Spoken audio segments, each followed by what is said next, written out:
Well, hello, this is Pat Lynch, and this is a new season of As the World Turns or Burns. So again, I'm Pat Lynch, and let's do some quick introductions. Kieran O'Keefe. Brendan Connell. And so you'll notice that, that we've kind of done a little repositioning versus last year, and now Kieran's in the middle. So he's going to be driving this boat, driving this car. Yeah, I don't know about that. Kind of a Thelma and Louise. I don't know, but I'm just kind of slightly losing my mind. But why don't we, before we jump into it, kind of quick, what did you do last summer? Kieran, how was your summer?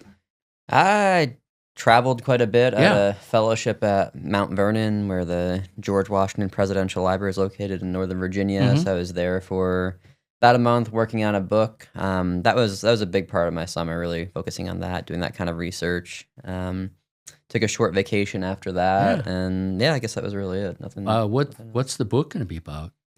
So it's a biography of a general from the Revolutionary War, Horatio Gates. Mm-hmm. So I actually got the fellowship a while ago, but I couldn't use it until this past summer. But I've mostly done writing the first draft, at least. So we'll see how things progress from here. Very cool.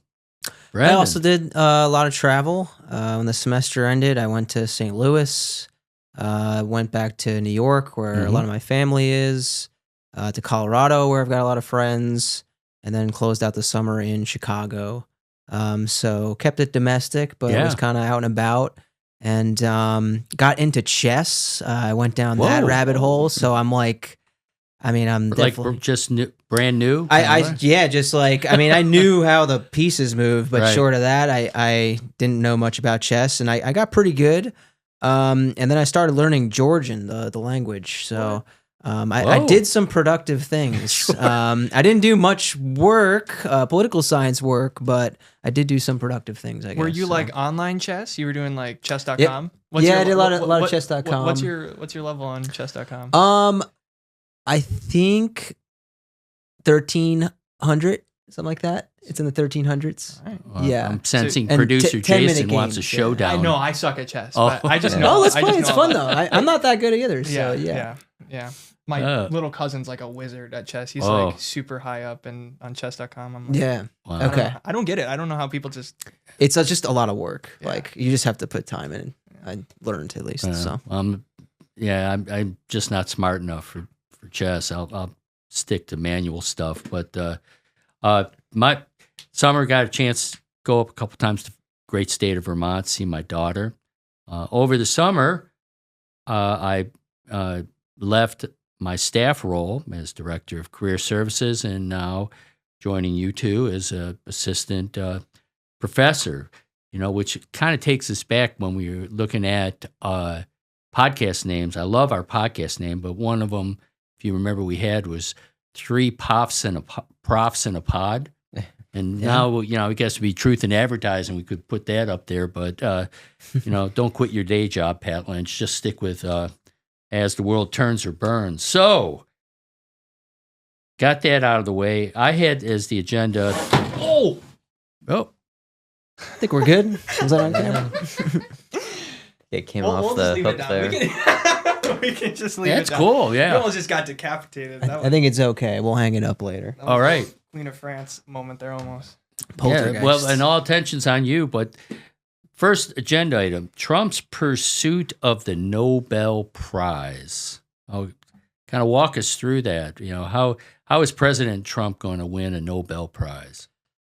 I don't think he's going to, but let's talk about I guess is there a case, I guess is the question. So before we started this podcast, I had to kind of go and look back and see what the tally is, what the number is, what's being claimed.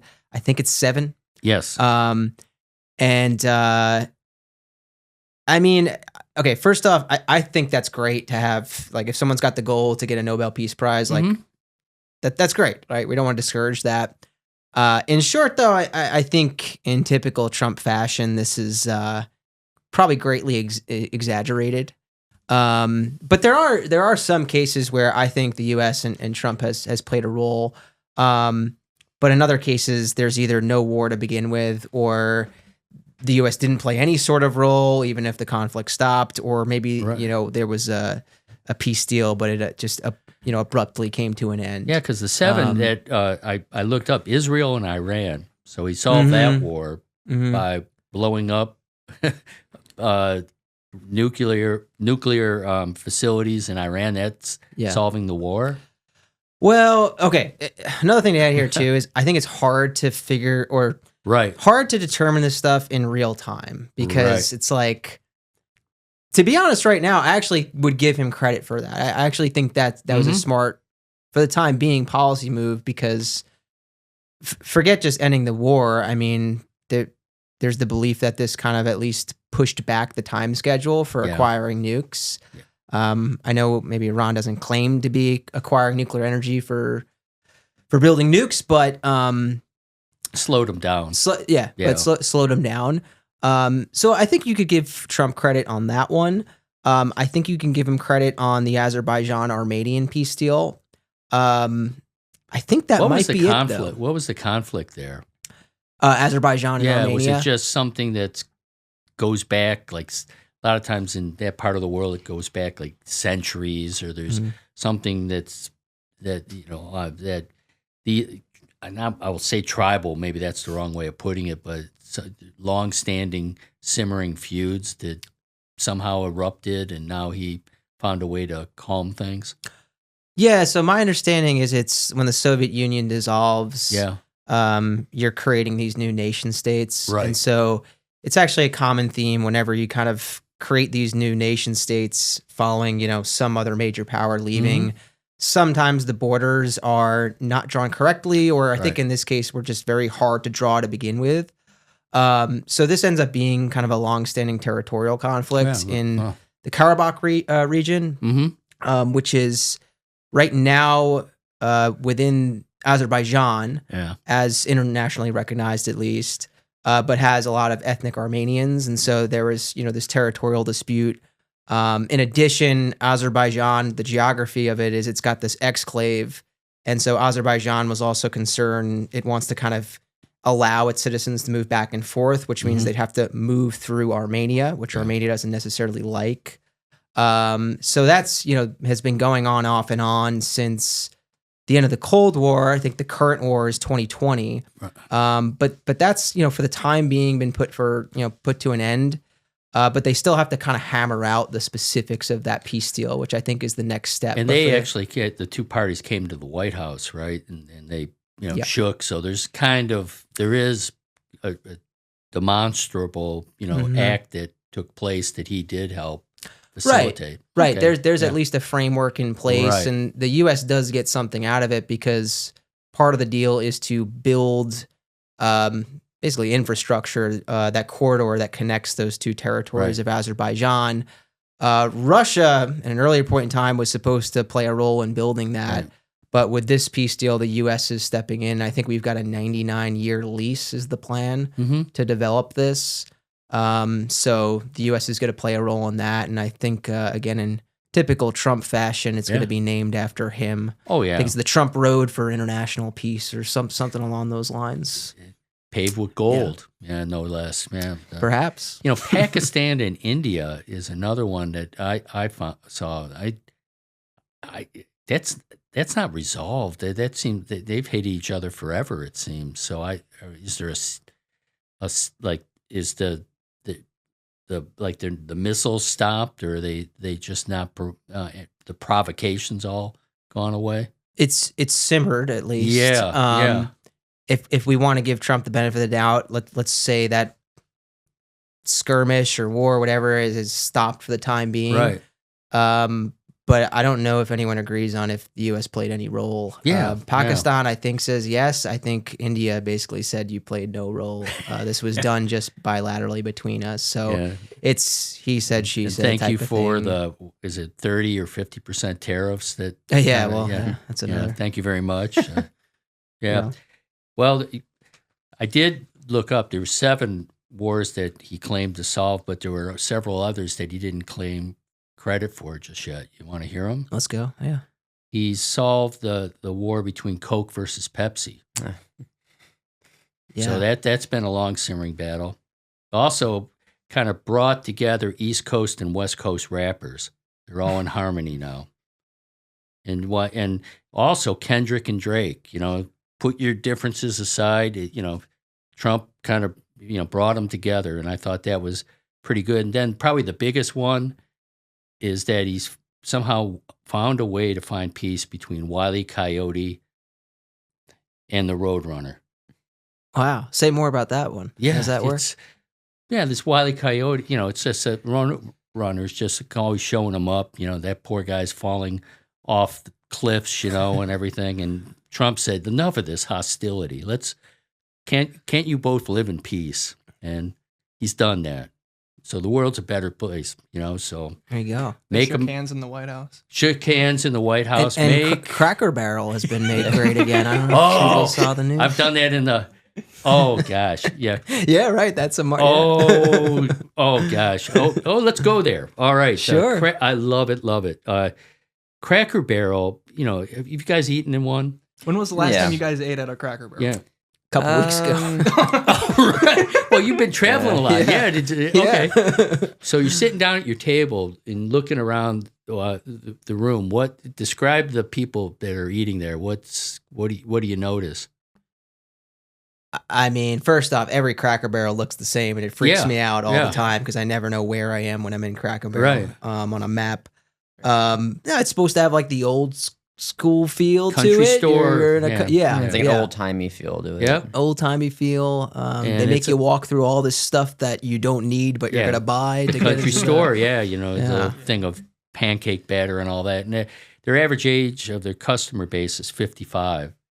So that sounds right. I walk into Cracker Barrel to feel young, so it's like, it's like nice, and they have a new CEO, new VP of marketing. And so they got a stagnant business, when you hate to say it, but biology being what it is, that every year you're losing target customers for obvious reasons. And so they had to find some way to revive the brand.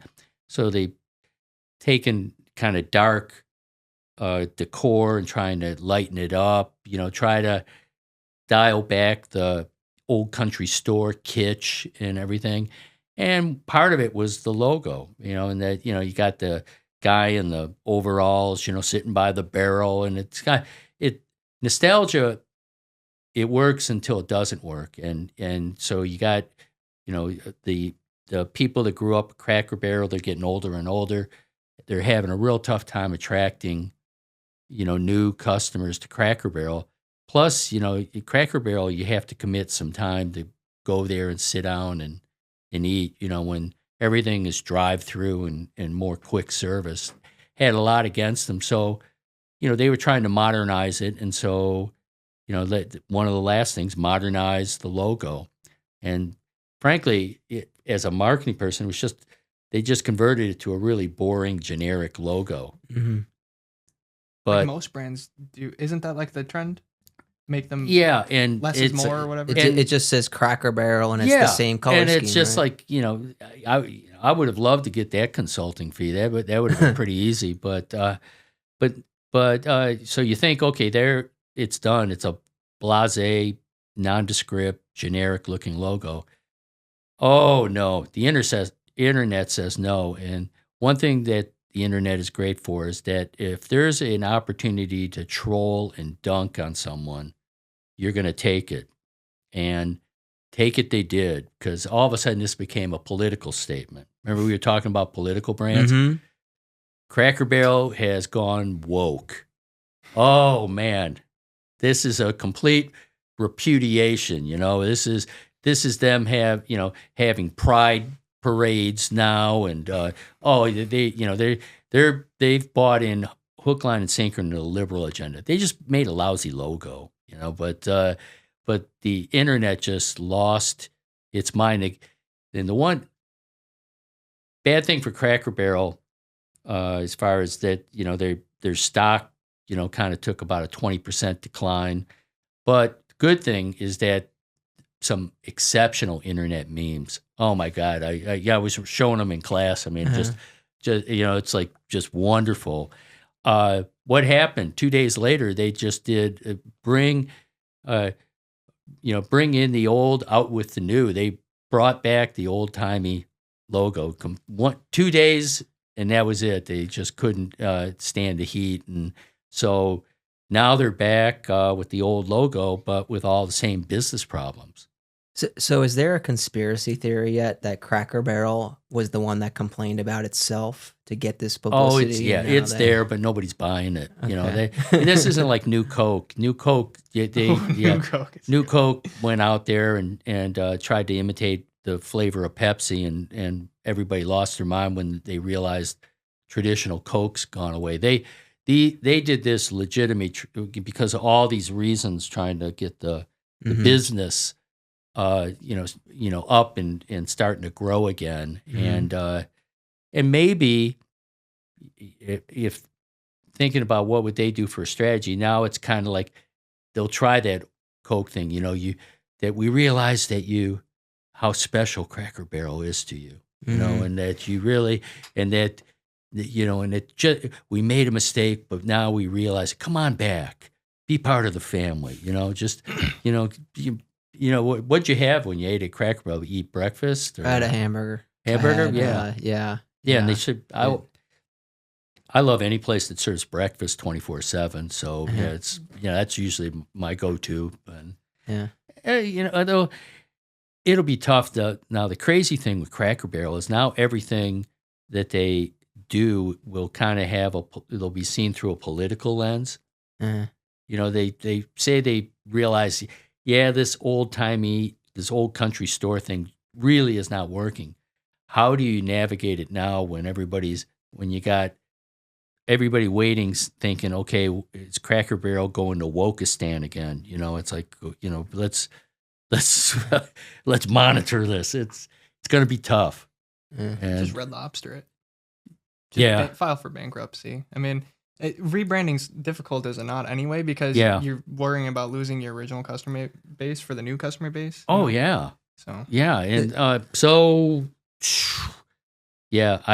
good luck with that Cracker Barrel. But then, being that one of the big things in the news, Kieran, is gerrymandering. So kind of where's the state of gerrymandering today? Well, gerrymandering is and has been everywhere, but it's gotten, I think, even more politicized in the last few weeks because of beginning with Texas, really, where generally there have been some exceptions, but generally you redistrict after the census and you keep those congressional maps until you hit the next census and you redistrict again. And sometimes you gain a seat, sometimes you lose a seat, so on and so forth. But it's kind of I think really just a power grab. Texas began this movement where they want to redistrict to try to eliminate 5 Democratic seats in Texas, congressional seats in Texas, based on changing vote of some of the Latino population in Texas. And so the idea is that if they can pick up 5 seats there, it will increase the ability of the Republicans to hold the House in the midterms. Because I think right now the chances of you never know, there are always exceptions, but the chances of Republicans holding the House of the midterms is pretty low. Yeah. Their majority is very small.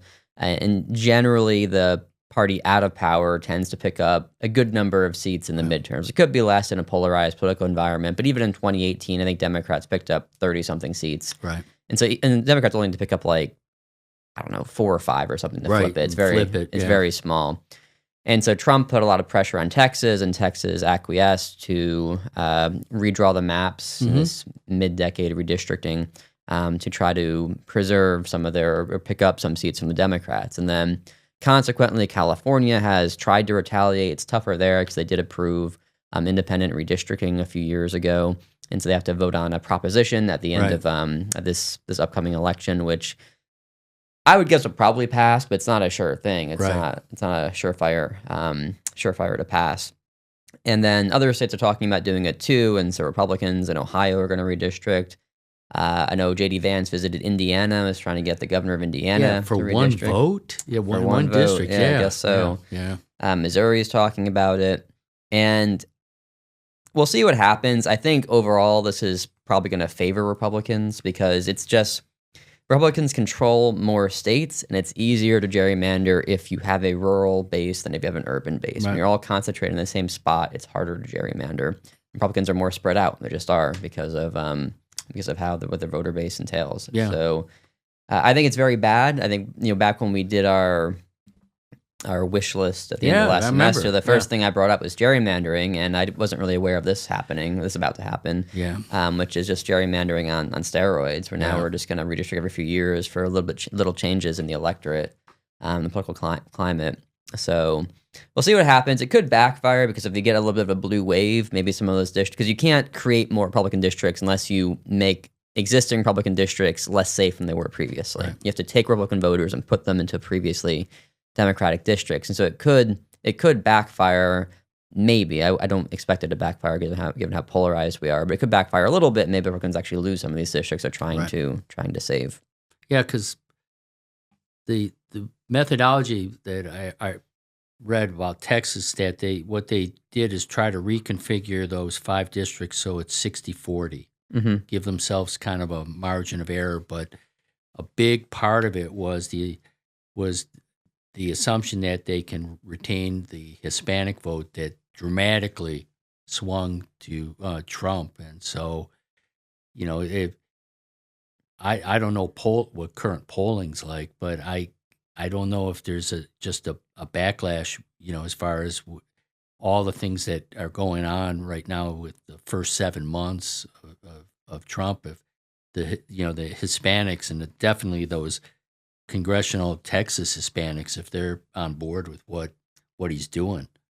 Yeah, it's hard to say. I would guess that this movement goes back a while. Like if you go back to even 2016, Hillary Clinton swept the floor with Trump with Latino voters in Texas. Right. And there has just been this shift every single election since then. Yeah. The shift to more and more Republican.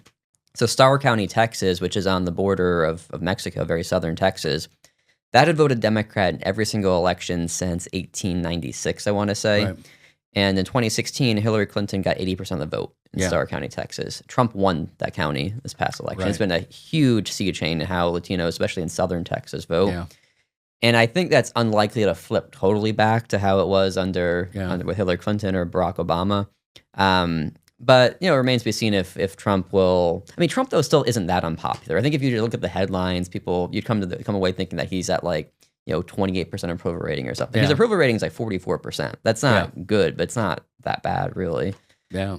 So I don't know. I think it will probably help Republicans more than I think it's unlikely to backfire. I don't know for sure, but I think most likely it won't backfire. Popular vote, he won what, 52, 53? Nah, it's 49.8 or something. Was it? It was just under 50. So he's only shed 4 or 5% of, that people are unhappy with him. That 44% is kind of he's still better than the other side. Yeah.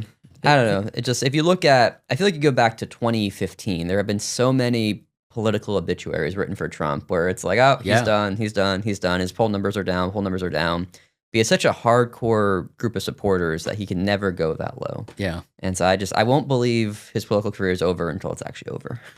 Yeah, he's Rasputin in a lot of ways. I mean, it's, and, you look at the police, the police takeover of Washington, D.C., that as a political move is pretty shrewd, because how do you oppose, if you oppose it, what do you're in favor of murder and looting and rampant crime, that's wonderful. It's a show of force. It's a show I'm getting things done. Mm-hmm. It's a show that look at me, I'm a good dictator, but it's hard to really have something to come back to. And now he just wants to kind of take it off Broadway and start rolling it up into Chicago and Baltimore. I don't know where else, but yeah, I mean, it's hard because everybody's against crime. Nobody's in favor of crime, and it's this weird thing. Whenever you poll Americans always think crime is going up, even when it's going down. Yeah. Crime, with the exception of COVID, crime has been dropping for 35 years. Yeah, but Americans always think it's going up. And there is like this tradition in the US and probably other countries too of sort of like rural America being real America and the cities being this place of vice and corruption and crime. And obviously there's some crime in cities, but for example, the homicide rate in the Bronx, which is the most violent borough in New York City, is lower than Arkansas. Yeah. Poll people in Arkansas, nobody's going to believe that. Right. But it's just kind of like, it's just this stereotype. I remember when I came here, first time I was in a class teaching, I was talking about going to New York City. I was going to meet up with my daughter, and one student legitimately was worried for me because it was kind of like a Fox News household, and just their view of New York City is that this is a killing field. It's you're man, be careful. It's New York's walking the streets of New York's pretty safe. I mean, parts of it, but like any city, but that perception of crime, you're right. It's but it's getting back to we're back to the Republicans being the law and order Republicans. Forget about us pardoning January 6th offenders. Let's get back to just policing the streets or whatever. Ew. Yeah. Which you kind of touched on this third topic. How dead are the Democrats? Like kind of as a marketing person, how dead is the Democrat brand? Seems like the brand is in a lot of trouble. If you look at any of the some of these like focus groups that are Democrats, it always comes off really bad. I mean, it's tough. Like, why is a Democratic brand crashed? I think there's like a little bit of truth to the critique that Democrats have sort of become the party of like the elitists who use the graduate seminar room language, who kind of are constantly changing definitions and sort of being preachy and exclusionary if you aren't sort of using the right linguistics. I think that doesn't help. That's part of it. They seem kind of out of touch. Oh yeah, and I pulled up that the Democrat Party. I don't know if it was the DNCC, but they hired a consultancy to kind of help them with languaging and how to speak to voters. It kind of tells you they're on the wrong path, and so these words say I'm more empathetic than you, and they're and that you are callous to hurting other people's feelings. So avoid saying privilege. Like things like environmental violence. Is that the third way? Yeah. Dialoguing, othering, triggering. Oh goodness, microaggressions. That's going to go over really well in rural America. It's like I'll give you a microaggression right across the face. Centering. I don't even know what that is. Spaces. Safe like a very space. overused term. I need my safe space. Body shaming. Oh yeah, and then just systems of oppression. Oh God, goodness gracious, critical theory. And all things along that. Postmodernism. That's any a very idea? academic term. Yeah. Oh goodness, Yeah, some of this is more against us, the academics, than it is a party per se. Radical transparency. An existential threat, birthing person or inseminated person. Okay.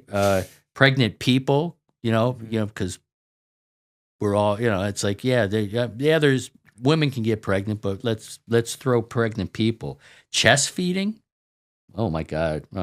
Cisgender, dead naming. Heteronormative, the patriarchy, oh man, housing insecurity, the list goes on. Latinx, BIPOC, Black, Indigenous, people of color. All right, you're more aware than I am.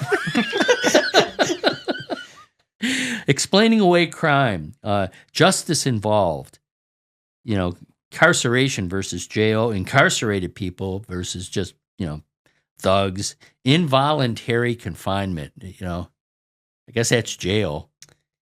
Yeah. I mean, those are all terms you would hear actually not infrequently, I'd say, in academic circles and also in activist circles, but I don't think they translate well to the public. The public does not respond well into that kind of language. It just, I think it seems kind of out of touch to regular people. Well, and is something like that even this language being taken seriously, explain that like one of the big things is Democrats have lost non-college educated voters. That seems like that's been the seismic shift that really has kind of reformed the Republican Party and kind of in return changed Democrats. I mean, that's been one of the biggest shifts politically in recent years. You go back to, I don't know, like the New Deal era, like the working class was the Democratic Party, and union membership very much tied to the Democratic Party. And there's definitely been a change the last, I mean, it goes back before Trump, but especially in the Trump era. I think what's interesting is that the shift of the white working class had been underway for a long time before Trump, and Trump accelerated that. But now you have maybe the Latino working class and even some of the black working class shifting towards Republicans as well. Because white working class would be Reagan? Would that be kind of when you could really start seeing a change in the Southern strategy and everything along that way? Yeah. Somewhere around that time is probably when it picked up. I think it probably goes back even a little bit earlier than that, even like Nixon.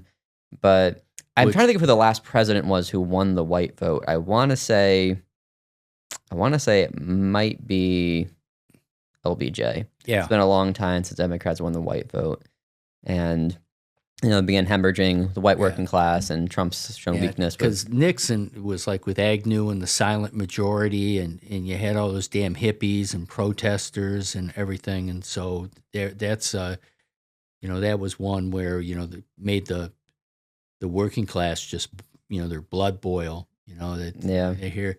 They're the ones who ended up in Vietnam, and you had all these snotty college kids, protesting and everything, and and 4 dead in Ohio. I wish it was 8. It's like, ooh, I mean, there was one in New York City, wasn't it, Brendan, where they were protesting? I don't know if it was Columbia or somewhere, and all these hard hats started chasing protesters, and they had to run for their lives. I mean, it was like I forget, there was some protest that went wrong, and it was just a bunch of construction guys that just had it and went after them. When was this? Roughly? Somewhere, I'm going to say early 70s. Okay. I'm not familiar with it, to be honest. Yeah. I wasn't either, and I remember, I was on a podcast a while back and heard about it. It's like, makes sense, doesn't it? I mean, McGovern, that he was probably one of the most liberal candidates, presidential candidates that we've had, and what did he win? One state? He won Massachusetts. Yeah, that was. He didn't even win his home state. He almost won South Dakota, but he lost. Yeah, I mean, it's like that. That's about as bad political showing as you could get. Mondale was the same. Yeah, I was gonna say Mondale. He won Minnesota, and that was it, right? Yeah, just Minnesota. Yeah. Okay. Yeah. They refused to go red. And they both won D.C., I think, but not a state, obviously. Yeah. So. I mean, one of the problems the Democrats have with like the way their political coalition is currently structured is that it makes, if you have a very highly educated political coalition, that's good for like the off-year elections. Right. Should be good for the midterm elections where not everybody shows up.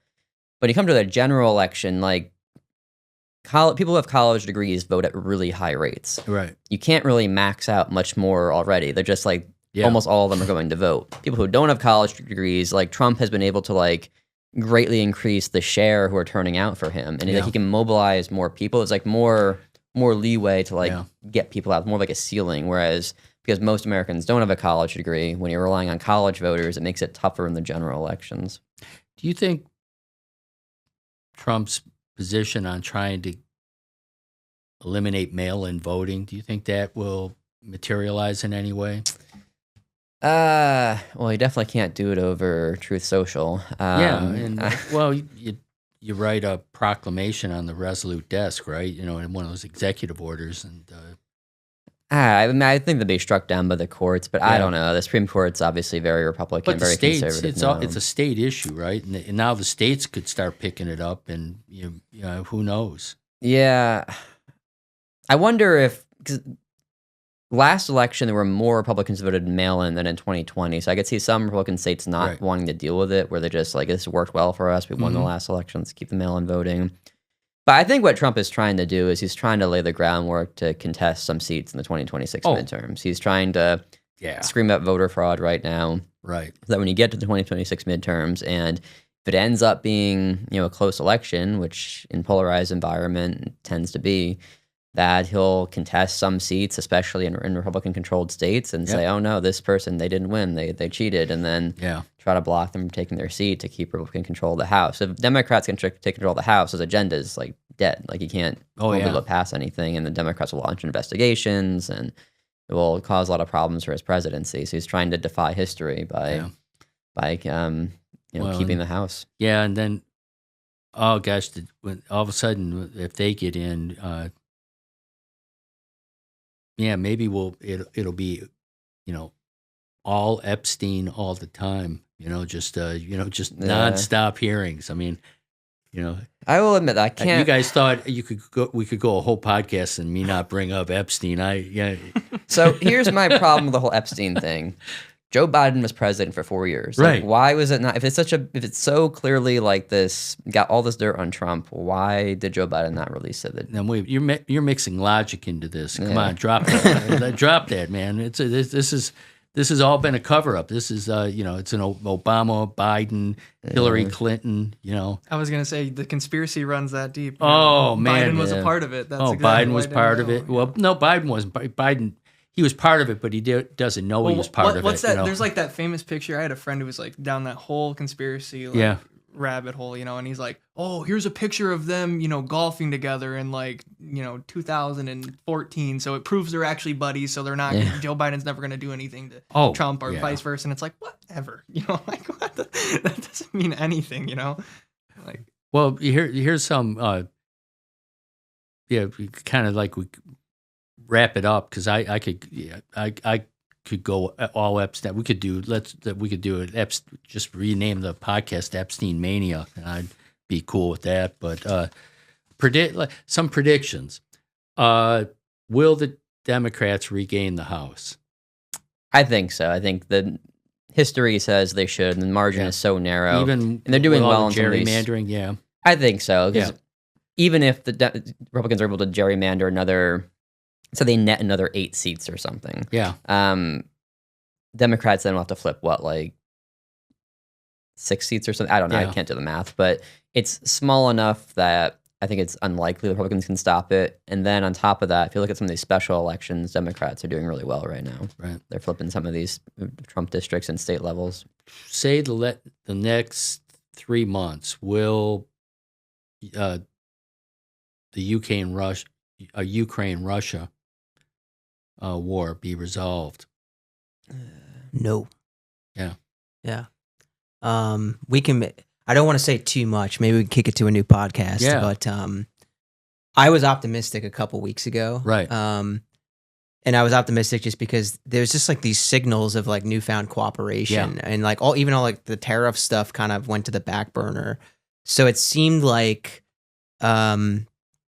I don't know. It just seemed like there was something promising and some common ground because there was all this cooperation and people were talking, and Putin had the summit in Alaska. But it's already in the news. Like Russia's doing these new attacks, and I just think Russia. I mean, they're winning the war right now. Ukraine's got a big problem just in terms of manpower to fight against Russia. I think the U.S. and maybe even Europe is getting tired at this point of trying to prop up Ukraine. So why would Putin decide to cave in on these demands that he's making, which is he wants that territory and he doesn't want NATO membership. He wants Ukraine to remain neutral. And Ukraine's not willing to go there. So I think it just keeps going on. But if you put injustice aside, could it be resolved if Ukraine just says, okay, we've lost the Donbass region, and we obviously have lost Crimea a long time ago, and let's redraw the border, and then just find some security guarantee. It might be lip service, but that's the best we can get, and move on. They could do that. I think there's at least two reasons why it's probably not going to happen. The first is more of like a psychological thing, which is even in a peace deal, it's very hard to just give up your sovereign territory. I mean, imagine the U.S. God forbid we get in a war with who knows who. I mean, imagine part of a peace deal was we're to give Alaska back to Russia or something. I mean, I'd be cool with Florida. Some states maybe. Florida would be a good one. Damn it. But yeah, it's like, I mean, there's probably people of Ukraine that are not going to be willing to go there. I don't think Zelensky's willing to go there. Well, constitutionally, isn't he? Zelensky said he's not allowed. I don't know how you have to bring a peace deal back to Parliament. So it's not even just his call. The second reason too is, the nature of that peace deal. If you're just giving territory to Russia, you're not just giving up territory that has sentimental value. There's strategic value to that territory, and so it can be kind of you can use that territory then to demand even more in the future. So it's a commitment problem. How you solve a commitment problem is you have to bring in a neutral third party to try to guarantee that Ukraine's not going to be invaded in the future. Right. But Russia's not willing to go there either. So, Russia's not willing to let in the U.S. to protect Ukraine. Right. And Ukraine doesn't want to give up territory because, again, it's like Russia's got this history of they keep getting more and more. There was Crimea going back 10 plus years. So and they have a longer term mission. Trying to bring them back to past glory. And we could talk more about this in a future episode, but my views on why this war happened have changed over the past year.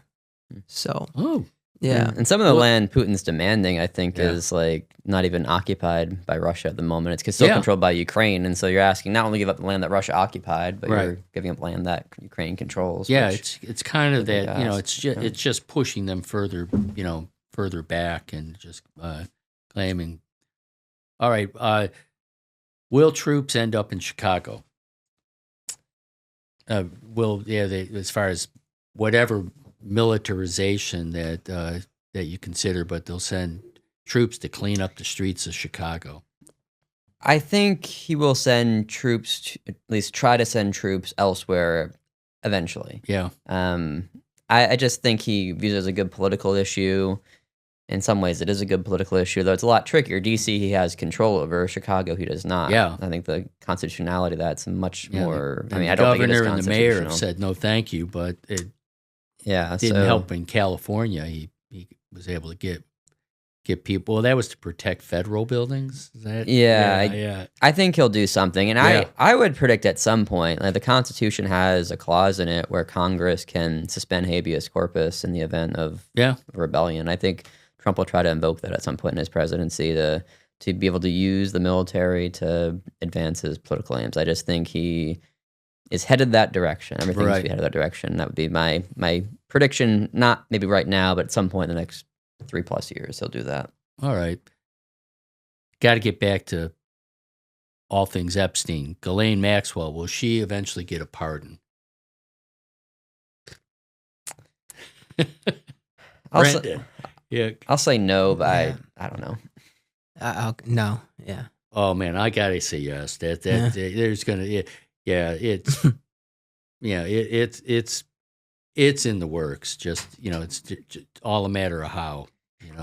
I just think with the whole Epstein stuff, again, if Trump had done something that was that horrible, why didn't the Biden Justice Department release it? Like they had to an election where Harris is in the Biden administration, and they were losing most of the election. So why not try to turn the tables a little bit? And they never did that. And I think this will probably end up being a bit more boring than people think it is, where like Trump will have had some embarrassing connection to Epstein that he doesn't want people to know about. But I could be wrong, but I find it a little hard to believe there's this evidence that he was like preying on underage girls and that the Biden Justice Department was like, we're just going to keep that secret. Yeah. I don't know. Well, you can always dare to dream, so. Well, I don't know. Anything else before we wrap up? I don't think so. Okay. Football starting soon, so we'll have some football predictions. Who's your team? I'm a Patriots fan. No, but what about college? You got to follow college team? I truthfully, I don't really. You don't do see Colorado. I was gonna say, Okay. Boulder, come on now. Yeah, but I don't really watch college football. Maybe I'll start this year. Okay. Yeah. How about you? I mean, I like the NFL, so I follow the Packers. But in college football, I don't know. Just growing from the Northeast, there aren't very many good football programs. The only school I've been affiliated with that has a football team is Lyon. There you go. So I could say Lyon's my team. Well, technically, when this episode comes out, it will be the week of the season opener. So right. Technically, if you wanted to give predictions for the first game, which I think is what Eagles, Cowboys, or whatever teams are playing that week. I think all the teams are playing that week. So I don't know the schedule, but that's easy. Eagles. Yeah, All right. Well, since you're a Packers fan and you're a Lions fan, they play week 1. Who's winning? What? Was it in Green Bay or? I think it's Detroit. in Green Bay. It's Lions. Period. That's that. Yeah. Yeah, you heard it here. Bet the farm. Just to take your kids' tuition What is money. Pat's over under on that? It doesn't matter. Just take your kids' tuition money. Bet on the Lions. That's all you need to know. The Podfather guarantee. The right Podfather guarantee. Stamp of approval. Stamp of approval. Lions are going 17-0, not losing a single game. I may. We're kind of checking something off the bucket list because Thanksgiving weekend, my daughter and I are going to the Michigan-Ohio State game in Ann Arbor, fun. and I'm trying to find a way to get the Thanksgiving game with Detroit, and they're playing Green Bay again. Mm-hmm. Ooh, oh yeah, it'll be great. Well, I think the Vikings play the Lions on Christmas. Yeah, and the Vikings are going to be tough because J.J. McCarthy's Well, did you hear the guy. news that broke this morning? Adam Thielen came back to the Vikings. Really? Yeah. So Yeah. now you have like all these old veteran receivers going back to their original teams and stuff. Right. Like Amari Cooper went back to the Raiders. Right. Well, all these but guys. if they let JJ start, that's They're going to. Yeah. There's nobody else. I mean, you're going to start Carson Wentz? Yeah. No. Yeah. No. Well, just a thought. Well, they had talked about signing Aaron Rodgers there for a little bit, the Vikings, and then they said They the Steelers. wanted to do the Brett Favre cycle. But Yeah. The problem is Rodgers is a little not in the position that Brett Favre is in. Because Yeah. Brett Favre was like coming off. I mean, he played a little bit bad with the Jets, but like he was coming off and still playing really good. Yeah. Rodgers tore his ACL or what, or Achilles or Yeah, whatever. Achilles, and then he played kind of garbage last year, so it's like they don't want that. Yeah. Yeah, I mean, I think he'll be better this year, being 2 years off the Achilles, but Mm-hmm. Yeah. and he's also 41, 42. Yeah. so He's got to go to that steam hut or whatever and have some and, like, what is ayahuasca. it? Yeah, ayahuasca in Brazil. It's a darkness retreat, I think. Darkness retreat. Prediction: Jets clobber the Steelers week Whoa, 1. there you go. Week You think 1. so? Yeah. So there you can split that kid's tuition money. You go with that one too, So yeah, now There you you got go. 2 iron cold stone lock picks. There you go. All right. It's a lock. Well, I think that's a great way to end it. Thank you for listening and watching As the World Turns or Burns. Guys, any farewells or any messages to our legion of fans? See you guys in a couple weeks. Brendan? See ya. Cook your food thoroughly. Hug your parents. Put all your money on the Steelers. Sorry, Jets. Excuse me. Man, wise words to close on. So thanks a lot. And thank you, producer Jason, back in the chair. We never really covered that. Let's do that. His sojourn, he went on a long walkabout. Yeah. Where were you, Jason? I went on a Aaron Rodgers darkness retreat. Yes. Ayahuasca in France. No, I'm just kidding. I went to France for study abroad, and it was all fun. I was there for 6 months from January to end of May, and then I took a train through Germany, went to Austria, saw a castle in the middle of nowhere, which was just gorgeous. I highly recommend to just take trains anywhere in Europe, and you'll just end up in just the most magical places.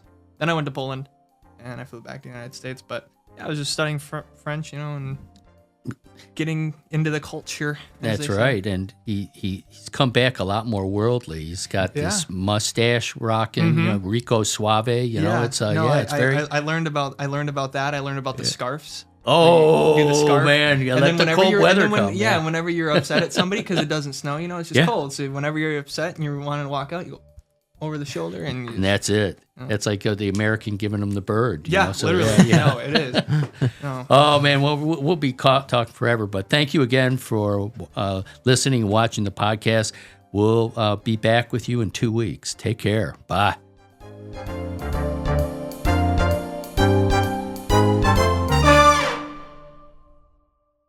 This podcast is sponsored in part by Lyon College and Kilt Studios. Thank you to Jonah Winter for the intro and outro music.